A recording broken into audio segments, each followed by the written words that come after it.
Calaroga Shark Media. From Washington, D.C., where even Fox News is calling Trump a flip-flopper, this is Ballot. That's right. The man who never said lock her up is now all in favor of mail-in voting. Next, he'll claim he never hosted The Apprentice. Let's hit this. Jimmy Fallon said, "The big question now is whether Trump will get jail time or house arrest. If he's sentenced to jail, Melania will be inside the courtroom chanting 4 more years. Trump will be sentenced on July 11th, and his lawyers told him, you should get your affairs in order. Trump was like, that's what got me in trouble in the first place." Seth Meyers added, "That's right. Former President Trump was found guilty last week on 34 counts of falsifying business records and faces up to 4 years in jail and a $5,000 fine. And I think I speak for all of us when I say, you can waive the fine." It looks like old Joe has finally found the perfect insult for his 2024 foe, calling Trump a convicted felon seeking the presidency. Ouch, them's fighting words from Sleepy Joe. You can just picture Biden rehearsing that zinger in the mirror. "You're a convict, Donald, a criminal, felon guy, nailed it." His aides probably had to talk him down from calling Trump the dreaded malarkey peddler again. But let's be real, while the convicted felon packs some punch, Biden really went for the psychological jugular by claiming something snapped in Trump after 2020. That's some master-level shade from the vampire-slaying corn-pop-pop president. I can see it now. Biden hunched over an old oak desk, feverishly scribbling insults like unhinged and literally driving him crazy between bites of his morning Jell-O cup. The leader of the free world doing some hardcore armchair analysis on Trump's crumbling mental state. Thanks, Doc. Though you do have to admire Joey's chutzpah in calling out Trump's attacks on the justice system as reckless and dangerous. That's some A-plus pot kettle action from the guy who threatened to beat up a voter and started shoving matches during the 2020 debates. Still, bonus points for hitting Trump with the classic, "they're just mad they lost" line about the rigged claims. An oldie but a goodie that every president from Lincoln to Obama has surely deployed at some point.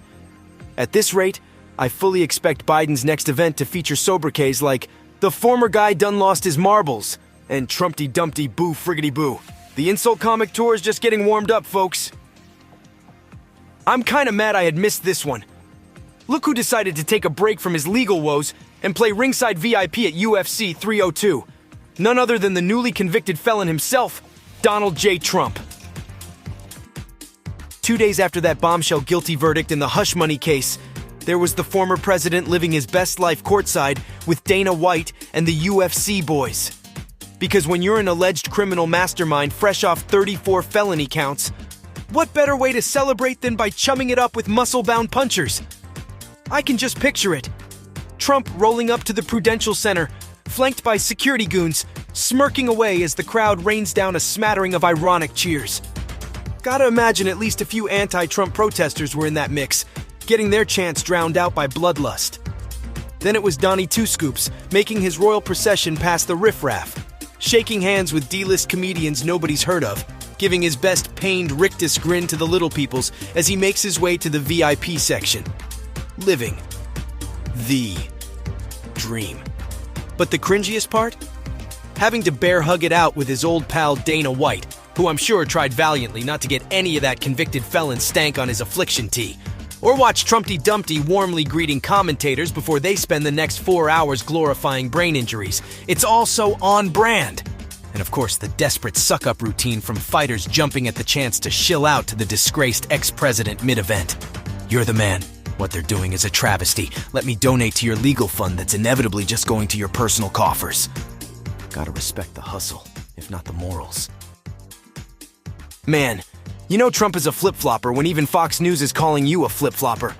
When I did the prep for today's show, I couldn't believe the source. Good old RNC Pravda itself. It seems former President Trump is making a major strategic shift when it comes to early and absentee voting for the 2024 election. His new Swamp the Vote USA effort with the RNC is a 180 from his staunch opposition to mail-in ballots and early in-person voting just a few years ago. Back in 2020, Trump was screaming from the rooftops that early and mail voting were rife with massive fraud and solely to blame for his loss to Biden. He painted them as shady, corrupt processes, that Republicans should avoid at all costs. But now, the former president is doing a complete 180, practically begging his supporters to take advantage of every possible voting method. Absentee, mail-in, early in person, you name it. It's an absolutely dizzying pivot from the election was rigged by mail ballots to everybody better request mail ballots ASAP. Can you imagine Trump rehearsing these new talking points? No. Say it like you mean it, Donnie. We love early voting. It's the only way to swamp those radical Dems. See, doesn't that feel better than calling it a corrupt hoax? You just know there were some intense strategy sessions where aides finally convinced the former president that suppressing his own base's vote is, not a winning strategy. Early voting numbers favoring Dems was probably a harsh wake-up call. Still, the sheer audacity of Trump's reversal is pretty staggering. One minute he's screeching that mail ballots caused his huge loss. The next he's insisting massive early turnout is Republicanism's only hope. You can practically hear the wingnuts' heads spinning. Of course, knowing Trump, he'll continue hedging with vague illusions that early voting can still be rigged, if not done the right way. Whatever allows him to sow just enough doubt to keep those grievance fires stoked.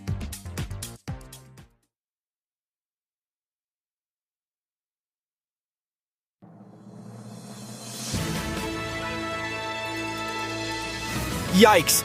It seems tensions are running extremely high at the Hunter Biden trial. The confrontation between his wife Melissa and former Trump aide Garrett Ziegler was nothing short of explosive. I can just picture the scene. Melissa spotting Ziegler, the man who helped weaponize her husband's personal data against his father, lurking in the courthouse hallway. Her anger and protective instincts flaring, she marches right up and lets him have it with a vicious, "You Nazi piece of shit." Ouch.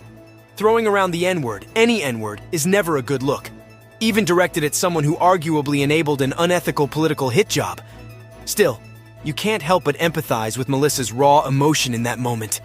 Ziegler's mere presence had to be like a visceral trigger, given his role in the laptop leak scheme. On the other hand, Ziegler keeping his cool and not engaging speaks volumes too. Now, was deploying the Nazi insult over the line? Perhaps. But in the heat of the moment, with open emotional wounds surrounding her family, it's hard to blame her word choice either. Ziegler and his ilk knowingly caused deep personal harm through unscrupulous means. Although portions of today's program were created with the help of AI, none of it was created with the help of Nazis.